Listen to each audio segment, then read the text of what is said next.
Polytechnic application ఫామ్‌లో చాలా doubts ఉంటాయి. సో, ఫస్ట్ నేమ్ మీ హాల్ టికెట్‌లో అంటే మీ ఎస్ఎస్‌సీలో ఎట్లయితే ఉందో దాని విధంగానే ఎంటర్ చేయండి. స్టడీ సర్టిఫికేట్‌లో ఎట్లుంటే అట్లనే ఎంటర్ చేయాలి. ఇంకా మీకు స్టడీ సర్టిఫికేట్స్ ఇచ్చి ఉండరు కాబట్టి ఆధార్ కార్డ్‌లో ఎట్లుంటే అట్లనే మనం 10థ్ క్లాస్‌లో రాయించుకుంటామో ఆధార్ మీద ఉన్నట్టు రాసేయండి.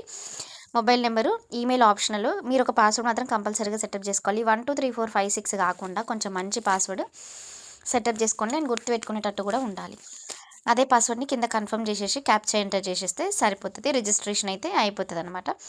లేదు మేము ఆల్రెడీ రిజిస్ట్రేషన్ చేసుకోలేదు. మళ్ళీ ఒకసారి రిజిస్ట్రేషన్ చేసుకోవాలి అనుకుంటే కింద రిజిస్టర్ ఆప్షన్ ఉంది కదా! సో, అది క్లిక్ చేస్తేనే ఇదొస్తది.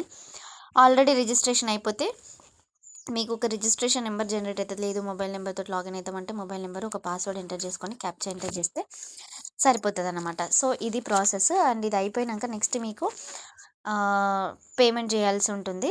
సో, పేమెంట్ చేసేస్తే సరిపోతది. ఒకవేళ ఓల్డ్ పేపర్స్ కావాలంటే చూడండి ఇక్కడ చాలా పేపర్స్ అయితే ఉన్నాయి. సో, అవి డౌన్‌లోడ్ చేసుకొని ప్రాక్టీస్ చేయండి. మంచి ర్యాంక్ తెచ్చుకుంటే మంచి కాలేజ్‌లో సీట్ వస్తది. గవర్నమెంట్ కాలేజెసే ఫస్ట్ పెట్టుకోండి.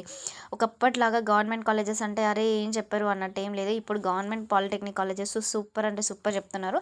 అందరూ నాకు తెలిసి మంచిగా రెగ్యులర్ ఫ్యాకల్టీ వచ్చేసిండ్రు.